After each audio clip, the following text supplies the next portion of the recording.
Hello, everyone. We are Throughline Comics. Raymond, Jacob. I know we've been gone for a minute, but we're back like Jason Todd. Thanks for being patient. We have some updates on the channel and what we've been doing behind the scenes. But before we do all that, let's talk about the video for today, which is 10 legacy characters. So if you don't know what a legacy character is, don't worry, I got you. In the simplest of terms, a legacy character is a character that takes on the mantle, the persona, etc. of the OG character when that character dies or retires. It's kind of passing of the torch, so to speak. So think of Steel, Connell, Eradicator, Cyborg, Superman. These were all legacy characters of Superman over time, taking on the S. So in this video, we'll have a mix of specific legacy characters, but also we can call them legacy mantles, kind of a collective, and then talk about how they were passed down over the generations and timelines. Now that you know what a legacy character is, let's get into it. But before we do, make sure you guys comment on the characters that we missed or disagree with the ones we did pick. Also, make sure you like the video and subscribe if you like what we do. We're going to be back to making weekly videos. All of your support is appreciated, so let's get into it right now. Okay. So number 10, first legacy character, symbiotes as a whole, as a collective. The symbiotes were created by Null in the darkness some time ago. They are origin from the planet Clintar. And if you want to know more about Null, I think he's a badass character. You should look him up. It's your favorite, right? Yeah. Like, I discovered him recently. I was like, okay, yeah, this is my dude. So the symbiotes, over countless millennia, who knows how long, they have bonded with different hosts, psychologically, physically, etc. And over that time, they started to develop emotions. They picked up these characteristics from these hosts, and they started developing personalities, and not just this rageful creature thing that Null created. So because of that, they defected, they kind of revolted against Null, and they created a living prison on a planet, Clintar, that's in the Andromeda Galaxy. That's where Null is held. So the black suit made its first appearance in 1984, but Venom, arguably the most popular symbiote, he showed up in 1984. And there's been many characters that have bonded with Venom. Peter Parker, Eddie Brock, Mark Cardigan, Mary Jane, controversially, and Flash Thompson. Eddie Brock, I would say confidently, not arguably, he's the most famous Venom / host. Due in part mostly due for the cartoon, the TV series, and the movies. Yeah. Although I'm pretty sure that the Venom in the OG Spider-Man show, it was just called like Spider-Man. But it was, I think, the late 90s, early 2000s. I think that was Flash Thompson, but I don't remember. So if it's wrong, I apologize. I remember Spider-Man on TV show, like the 90s. It was Eddie Brock. Yeah. He was like oh, was it Eddie Brock? Okay. Okay. Yeah, tight. Okay. But I think Flash Thompson was in it. Okay. Eddie Brock. No, you're probably right. I think you're right. But, you know, people in the know, I guess the real fans, not the casuals like me, Flash Thompson was the guy. That was good. Next character on the list at number 9, I actually went with all the Robins. If you don't know, I'm going to judge you. But Robin is Batman's most famous sidekick, hands down, no question. First appearing as Dick Grayson in Detective Comics number 38, released April 1940. From that point, there have been many who have picked up the Robin mantle, the first of which being Jason Todd, who is my GOAT. Fight me for it. He first appeared in Batman number 357, published March 1983, but was not popular at the time. There was a vote to kill Jason Todd or keep him alive in 1988, and the little demons decided to kill him. He then goes on to become the Red Hood. It's pretty wild how long Dick Grayson was the main Robin for, when you really think about it, before they realized they needed to mix it up. Other Robins after Dick and Jason have been Tim Drake, Stephanie Brown, and the most current Robin, Damian Wayne, which is Batman's biological son, if you didn't know that. If you don't know who Damian is specifically, I would say look him up, because that story is pretty wild, and it gets a little bit dark between Talia and Bruce. I'll leave it at that. Some forced stuff. Yeah. Mark Grayson. Right. I think we're at number 8, right? So yep. I went with the Juggernaut. X-Men character first appeared in number 12 in July of 1965. Fun fact, that was to the month, a year after the Civil Rights was passed. That would have been interesting to see how comics were drafted around that time. But anyway, back to the Juggernaut. So the Juggernaut is not a mutant, doesn't have some genetic mutation. There's this Sidorak, which is this god, this deity, mystical deity, whatever, and there's this gem that it created, and people that interact with the gem get imbued with the Juggernaut powers. And so the most well-known Juggernaut is Cain Marko, stepbrother of Professor X, Charles Xavier, and in the Korean War, Cain stumbled upon the gem, and he touched it, grabbed it, whatever, and he became the Juggernaut. But actually, he's the second Juggernaut. The very, very first Juggernaut, the original, was Jin Moon Ho, first seen in New Excalibur number 15, 2007. He found the gem in a temple, and he became the Juggernaut. But he was told to kill his village. He refused, and then Sidorak said, okay, well, I'm going to bestow this power onto someone else, another person, another champion, and that was Cain. So Cain kind of was selected by Sidorak, and he found the gem. Then Cain was told, okay, kill Jin, which he did, and he officially became the Juggernaut we all know. But there's been other characters, Colossus, Ahmed Abdul, the Living Monolith, and Justin Jin. So there's been quite a few, but Cain, the second Juggernaut, but the most known Juggernaut. Cool. I definitely did not know about Jin, so that's pretty cool. Yeah. Okay, for number 7, I once again chose Mantle rather than kind of a direct legacy character, and that's the Flash. First appearance was in Flash Comics number 1, and the OG Flash was Jay Garrick. Put some respect on Jay Garrick's name. He was in the Golden Age. One of the forgotten Flashes to mainstream comic fans, I would say superhero fans in general. All of the Flashes really have different ways they got their abilities, so we're not going to explain all the ways that they did, but just know that some of them were on a cosmic treadmill, some of them were hit by lightning. However, I can tell you that almost all of the Flashes draw their power from the Speed Force, giving them superhuman speed, Speed Force aura, phasing, time and dimensional travel. They can steal speed, lend speed, and they can create electricity and have accelerated healing. I'm sure there's some I'm forgetting, put them in the comments if I did. All of the people who have taken up the mantle have been Jay Garrick, Barry Allen, Wally West, and Bart Allen.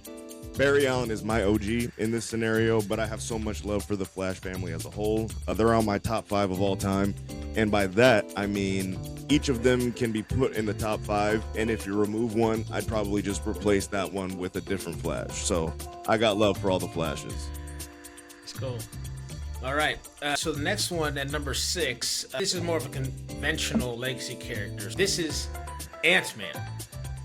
So Hank Pym first appeared in Tales to Astonish number 27 in January of 1962. He's a brilliant biochemist, and he discovered what's called the Pym particles. And then he created a suit that used the Pym particles to change his size, big, small. And he was first introduced as Ant-Man, as this character in the suit using Pym particles, in Tales to Astonish number 35 in September of 1962, later that year. So quick ramp up there. So Hank, over the years, has been kind of emotionally unstable, a little erratic, violent.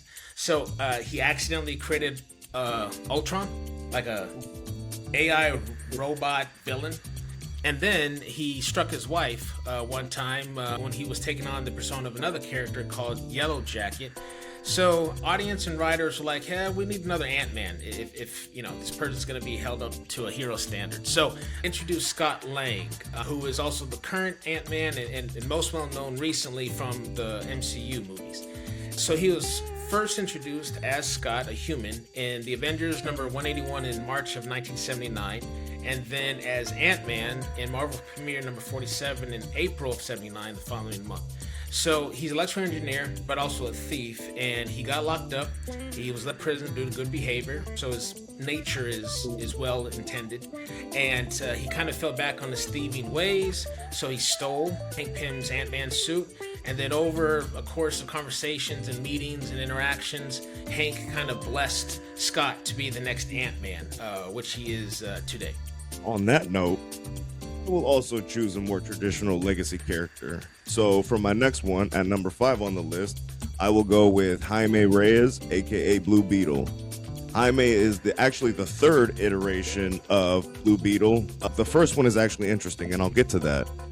But Jaime's first appearance was in Infinite Crisis number 3 in 2006, which is fairly recent, actually. His first appearance as Blue Beetle was in Infinite Crisis number 5, March 2006. Jaime is a teenager from El Paso, Texas in some iterations, and then in others, he's from Helmera City, which is a similar kind of vibe, I guess. To put the story simply, because the story of the Blue Beetle is pretty extensive. He discovered a sentient, ancient, alien artifact called the Scarab. He did not choose to be a superhero, it basically chose him. However, the OG Blue Beetle, at least in my opinion, but not the technical definition, is Ted Kord. The second iteration of the Blue Beetle, seen first in Captain Atom number 83, published by Charleston Comics in November 1966, which would later be bought by DC, acquiring heroes like Ted Kord's Blue Beetle. He was a brilliant inventor and athlete who took up the mantle of the first Blue Beetle, Dan Garrett.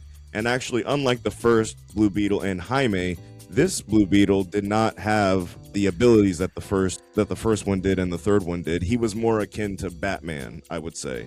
But that leads us to the first Blue Beetle, the actual OG, Dan Garrett.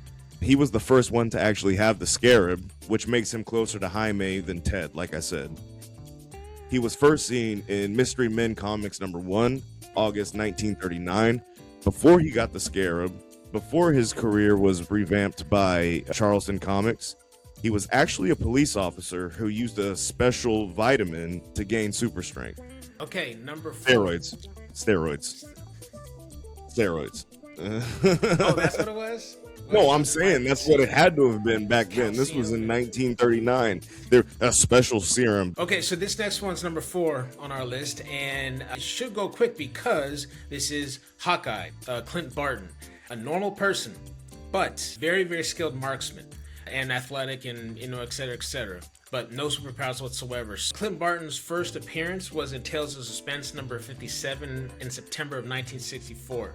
And he was a normal person, but he was an excellent marksman and kind of a villain, kind of reluctantly, not an evil person.